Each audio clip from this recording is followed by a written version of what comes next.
the invasion of Ukraine by Russia. Yeah. Let's talk about that Yeah. and your perspective on the Biden administration's approach to that, and then we'll get to China, which I think is Right. far more problematic in many respects. Yeah, I mean, I think that the segue makes sense, right? Because even, I mean, the justification you'll hear from a lot of the folks in the administration is like, well, Ukraine changed everything. We can't be fighting with the Saudis at the same time we're trying to help the Ukrainians fight the Russians. But the fact is, I mean, this kind of rapprochement between the U.S. and Mohammed bin Salman was well underway before the Ukraine war happened. I mean, it provides, I think, I don't totally discount it. I think it is true. It has made things much more complicated. But I think it also in some ways provided a very convenient excuse to do and accelerate what they were going to do. Anyway, because it's not just oil. This is a deeply rooted relationship, for good or ill. I would say mostly ill. Not just on the issue of energy, but on intelligence, on defense. Obviously, Saudi Arabia spends a lot of money on American weapons and put lots of money in the bank accounts of defense contractors, and they would like very much for that money to continue to go to their bank accounts. So shifting this relationship is an enormous challenge in the best case scenario. Which we are not in right now because, as you said, Ukraine.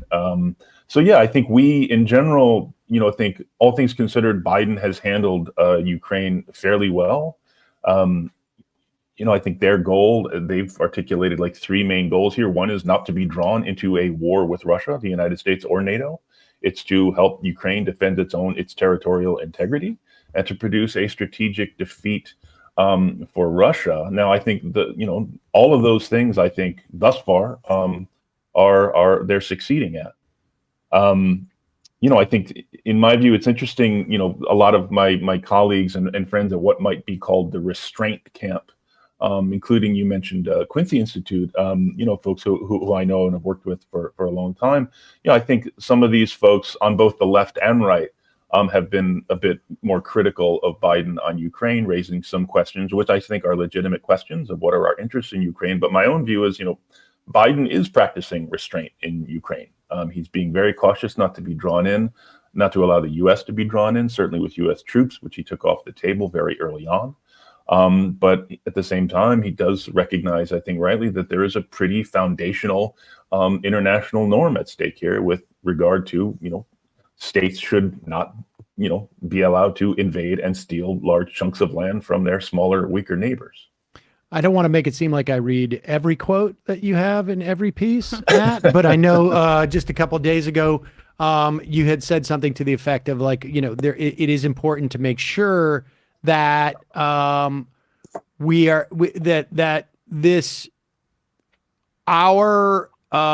helping with the protection of Ukrainian sovereignty, I'm paraphrasing you now, it needs, we need to be careful that it doesn't slide too much into the protection of those bank accounts. Yeah.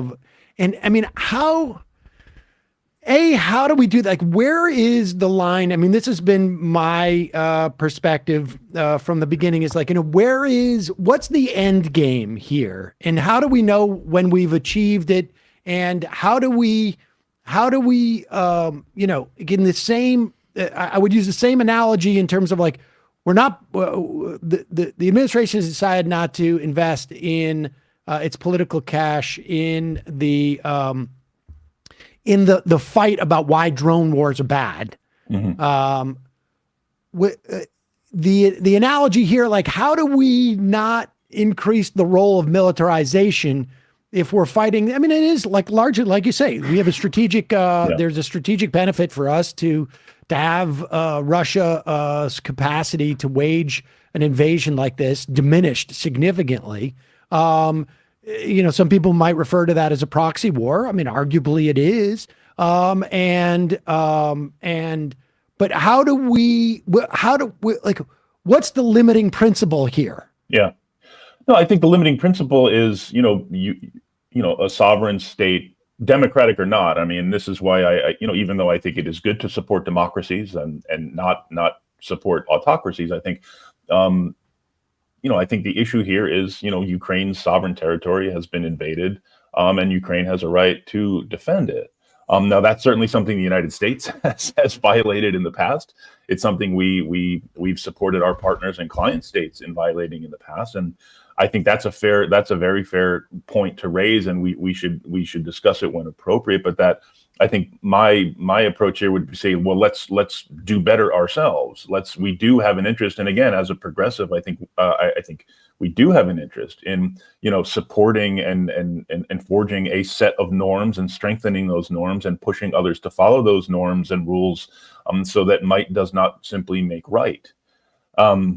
But I think the question of where does this end, where is this going, that's a powerful one. I think the approach right now has been to continue to support Ukraine.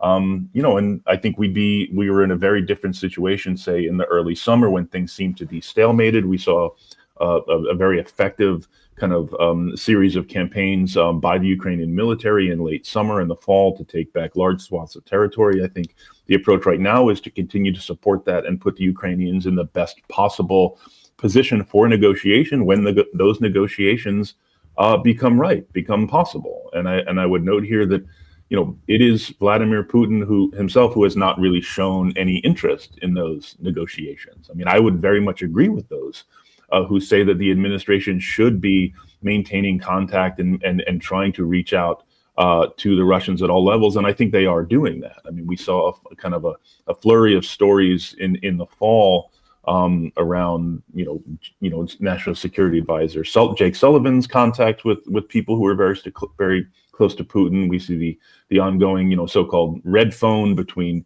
Secretary of Defense Austin and Russian Defense Minister Shoigu.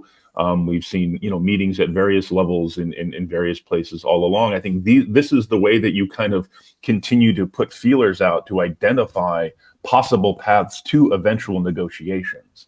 I do think there's a sense out there. I think it's often offered in good faith, sometimes not. But the idea that we should just be doing more diplomacy, if we just press the diplomacy button harder, then we could end this war sooner. And I sympathize with that. But I do think, from what I've seen and read, the administration is doing the work to try to identify a credible path to a negotiated end. Let's turn to China, where it feels like we've headed in the wrong direction. And there's some tension here. I mean, aside from the fact that, like, as early as in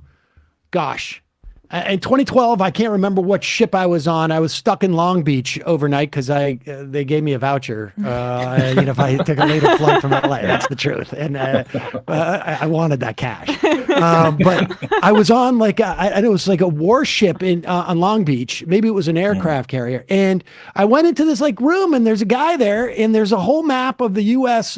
fleet. This is like 10, 15 years ago, and they just moved everything over to the Pacific for the Asian pivot. Yeah. And then, of course, the TPP that Obama was pushing was all part of this Asian pivot.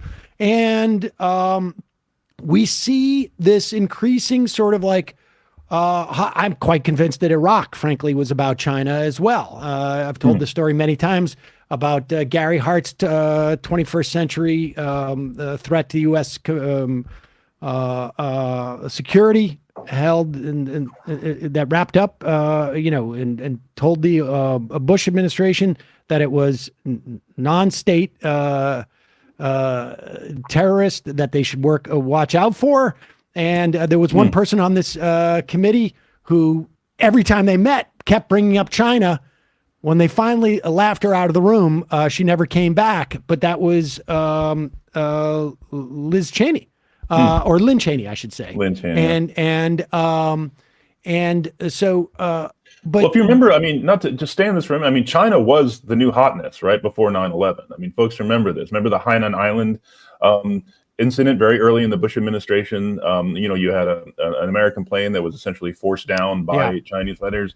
Through the 90s, I mean, China was going to be the new big enemy. I mean, this city was getting ready for that. And all of a sudden, it turns out, no, actually, we're going to slot in terrorism for the Soviets instead of slotting in China. But now we've kind of returned to plan A. And there's some the COVID showed the need to sort of make our supply lines a little bit more, a little bit closer and a little bit more durable. but there's a way of doing that where we do not decouple ourselves from China, because having that reliance on China also inhibits the potential for some type of conflict, because we're in the same boat. They need us, we need them.